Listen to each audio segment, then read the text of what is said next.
be here now. Just be here now.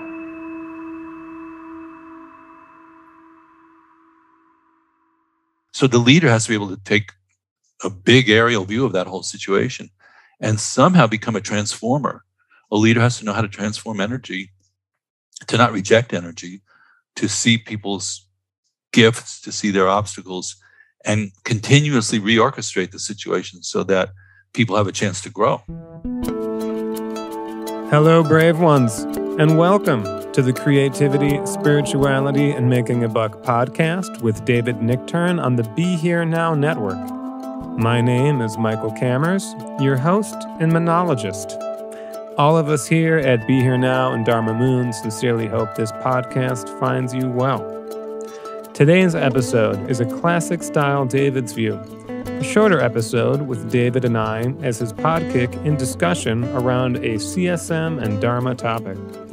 In today's episode, we discuss mindful leadership. While acknowledging these podcasts are evergreen, I would also like to acknowledge up front that we record these discussions several at a time, and this one was recorded in January 2022. I'm now submitting this podcast 6 months later, one day after the Supreme Court's reversal of Roe v. Wade, a few weeks after the shootings in Uvalde, and when we recorded this podcast, Russia hadn't even invaded Ukraine yet. And here we are. So, we aren't discussing those matters directly here. However, it is important that we acknowledge reality when speaking of spirituality, especially as we move through this apocalypse. And apocalypse literally means a lifting of the veil. This discussion seems fairly well timed because it is acknowledging the nature of freedom within systems and how leadership sets the tone for said systems. It is also our view that mindfulness is an important antidote to much of the aggression and delusion within the world and within ourselves. So, we remain steadfast in our commitment to presenting this material in these times, and we sincerely hope that these discussions are a benefit. We appreciate you listening and wish you all the best on your journey. And now, on to our David's View episode on mindful leadership. First thought, best thought, right, Michael? That's right. So I thought of a couple dancing. And there's the notion of leading and following in dance, but it's could be misunderstood as one person kind of knows what they're doing and is kind of dominating and controlling the situation. The other one is just sort of going along for the ride. Or there could be a give and take, even a kind of a time switching of those roles, those energetics, which is when you see great dancers, that's what's really happening. And the idea of dance, understanding the dance as a role, as an aspect of becoming a good leader, that you understand that element of play, of dance, of exchange. You understand that sometimes you talk, sometimes you listen. You understand that sometimes you control, sometimes you follow. And, you know, this is one of my, I guess, cause célèbre recently is that there's so much brilliance in the world. And you look around for great leaders, and they are very, very rare. They're like as rare as a snowflake in June. The qualities that have to come together for somebody to really manifest leadership at any level is, I don't want to say a lost art. It doesn't seem to be, you know, if you look at who leads the United States, are they trained in leadership really? Is somebody training somebody in the principles of leadership? In the absence of training, leadership turns into a grab for power, for control, for dominance, for access to resources, for a sense of strengthening identification rather than unification. It's a great topic. And the other topic I think that we got onto with it was the idea that leaders have to be versed in the art of conflict resolution. Because when you try to do anything you try to organize anything, there's an essential ingredient of like herding cats. People have their own agenda, they have their own wisdom, they have their own neurosis. When we try to bring a team together to orchestrate something skillful, this takes a tremendous amount of finesse. And as you said before we started, ego is just not your amigo in this regard. What does that mean? What does that mean to you, Mike? What do you mean when you said that? It's funny because that was a reflection that came up in my mind from a conversation a while ago that we were just having casually about leadership. And you said ego doesn't make a good manager. And you also do say ego is not your amigo. And, in mindfulness and Buddhism, we use the word ego a lot, right? But Buddhism is older than the term ego. So sometimes I just think like false sense of self, and like, what is that? This sort of really claustrophobic sense of this I who is ultimately the most important, right? So like, I think if you're leading, and until I started working with you, I was mostly self-taught. I've led a big band for 20 years, and just figured it out as I went along. And I would like to publicly apologize to everyone the first 19 years, but like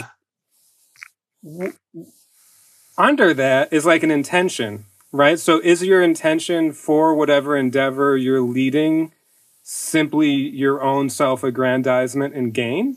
Or is there some broader vision along with what you've identified as perhaps your bliss or your driving principle? What about that can be a vehicle to build community, to expand well-being, why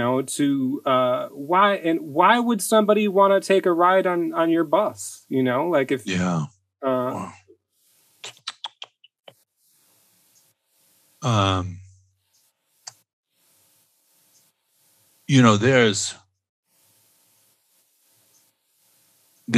We talked about the three yanas of Buddhism earlier, which is the Indian tradition, not just, Tibetans inherited it from India, is the Hinayana, which is kind of, you could say, has clarity and definition about what's good and what's not helpful, what's helpful, what's not helpful. And you start to really develop discipline, Shila, based on understanding the difference between things that are helpful and things that are harmful in a general sense. And then you quoted Susan Piver saying in the Mahayana, there's a notion of using, what might be a harmful activity to expand compassion in the situation, to extend greater compassion. The Vajrayana, you quoted her as saying, the energy itself of the kind of, what might be called harmful emotions also has a wisdom aspect to it embedded in it. So, if you look as a leader, you should probably be aware of all three perspectives and have some conversion with all three perspectives, so that, for example, you see somebody who's very proactive, almost aggressive, maybe cocky, as having potential to go get things done, to move the ball. And if you think of it like a soccer team, a football team, European football, the soccer, you don't want somebody who's going to be tight and defensive out on the front flank of your soccer team. That's the goalie. So leadership to me is also recognizing what people's natural capacity is, which is totally interwoven with their kind of dysfunction. Those two things are usually so interwoven, it almost makes you want to quit, basically, as a leader. You look at, you go, like if somebody looked at the United States today, no, I don't want to, this is my native country and I love it. But you look at what's going on and you go, the neurosis is so interlocked with the wisdom aspect of it. Like people are using freedom to mean you have the freedom to go out and blow people's brains out with a gun. Like beautiful concepts are becoming interlocked with kind of personal aggression and solidification of identity groups at a level which is harmful to the totality of the situation. And so the leader has to be able to take a big aerial view of that whole situation and somehow become a transformer. A leader has to know how to transform energy, to not reject energy, to see people's gifts, to see their obstacles, and continuously reorchestrate the situation so that people have a chance to grow. Because otherwise, if you think that it's automatic that people are going to grow and get insight, that's utopian. And those things have never worked. And on the other hand, if you think they can't grow and learn, you've created a situation which is kind of hell on earth, really. So the leader should have some positive sense of the potentiality of all people. That would be a good quality in a leader. The leader should have very small investment in their own reputation, even in their own, getting credit, for example. Leaders should not be afraid of their own passion, of their own enthusiasm. They shouldn't doubt their own initiative, their own intention, their own aspiration. They should have some willingness to engage themselves as a creator, as a creative force. So everybody, and the way I understand and learned about leadership, there's a hierarchy at times, that takes place, but everybody is within that structure is both a leader and a follower. You have to serve, and then you also, you need support. So that would be a few thoughts. You? I mean, there is so much in there. Let's see if I can, like, talking about America and seeing people's wisdom and neurosis and how they're related, and we can tip into neurosis, especially if we just think things are going to flower by themselves, right? So if you're a leader, you need to have the ability to discern which way things are tipping. So there's this element of discernment, right? But also, like in America, in regards to freedom, part of the reason things are tipping a certain way is because of impure view, right? What do we think freedom is? What are the mythologies and stories underpinning what we think freedom is? And how are those stories leading to an entrenched sense of suffering, right? So if we shifted our view of freedom, perhaps we might have less suffering. And from a leadership perspective, that would take very skillful communication, right? Communication. Yeah, so that's a good one. Discernment and communication, right? And then also sort of believing in the richness of yourself and other people and how those things are interrelated, right? So if we're having a mindfulness conversation, right? How do you touch your own richness and neurosis? How do you see it clearly, right? So like, I mean, that, the actual leadership in the field is a post-meditation practice, right? And then... Well, if you see it that way, sure. Yeah. Well, I mean, if we're talking about it in a mindfulness framework, right? Yeah, and chicken and the egg is meditation to practice so that you can have a kind of resplendent post-meditation experience, or is post-meditation the actual practice and formal meditation practice is a way of just tightening some screws that are before you put the car on the road. Well, yeah, and I mean, then we're just driving the car right into spiritual materialism, right? Which so, are we meditating? Why are we meditating? Are we doing it just to make ourselves look better and a stronger sense of ego versus lessening our sense of ego? Well, leaders, one question is, are they born or are they raised? And there's through history, I guess you could see certain leaders that almost look like they were born into the situation, so naturally inclined. And there also could be a transformational point. Like, for example, we talked in one of the other podcasts about Ramana Maharshi, who's just still on my mind because of this wonderful documentary about him, that his pathway to becoming a genuine leader, like people are still following him today. He's been dead since 1950. That's 70 years ago. And there's an ashram there and people are going there, and there's his room is still there, and you can still get a hit, from that person's quality of presence. But his journey started as conventional, education, withdrawal completely. He went into a kind of what most people would describe as a kind of dysfunctional psychotic state in which he wasn't even paying attention to food or clothing or anything. People were beating him up. He didn't care. He was just completely, and then emerging into a role in which people are saying, this is the guy.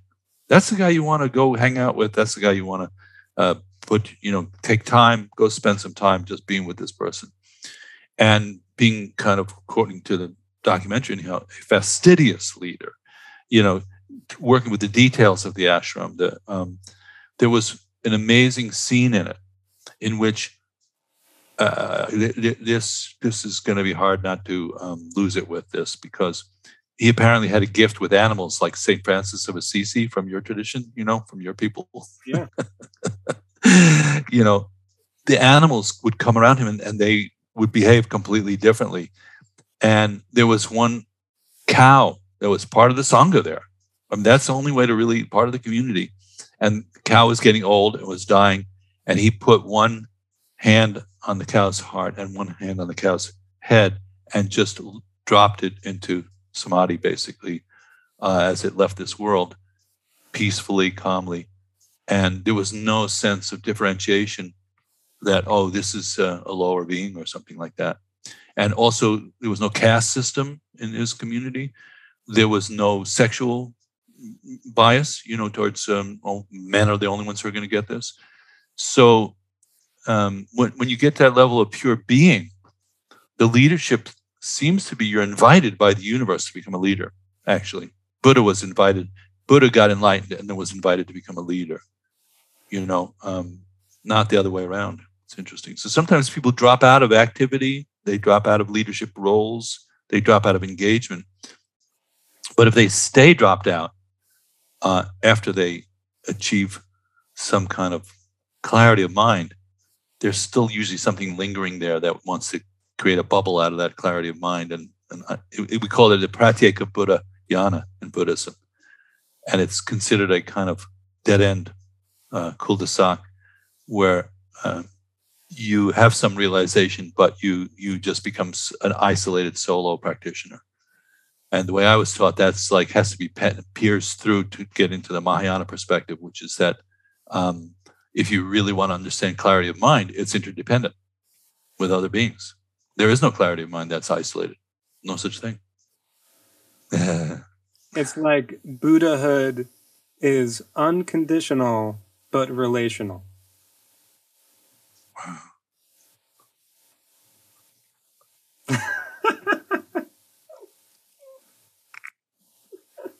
Thank you, Michael. Thank you, David, and thank you, everyone, for listening. May you be safe, healthy, happy, and at ease. It's like Buddhahood is unconditional and relational. Food for thought at the conclusion of this episode. We would like to thank you all for listening. We would like to thank our friends and colleagues at the Be Here Now Network for their support in broadcasting these episodes and also for producing them. We are very grateful to be a part of Be Here Now, and we are grateful for that community. We would also like to encourage everyone to go to BeHereNowNetwork.com/David, specifically if you would like to check out more CSM episodes, and in general, if you would just like to check out more of their amazing content as they continue Ram Dass's legacy and also transmitting wisdom from many traditions around the world and time. If you would like to connect with David and myself and all of our Dharma Moon community, we encourage everybody to go to www.dharmamoon.com and check out what we have going on there. We're always running great programming, and it's a great place to come to learn mindfulness, to establish and deepen a meditation practice, and to connect in community. So we encourage you to join us there as well. And that's about it for this episode. I think I've said all the things I'm supposed to say at the end. If you like this episode, please share it on social media platforms, etc., announcer voice. But seriously, 5 stars? Let your friends know about it. We'd appreciate it. Anyway, I think that's enough for today. We sincerely hope this episode has been of some benefit and that you enjoyed it, and we wish you all the best. May you be safe, healthy, happy, and at ease. Thank you.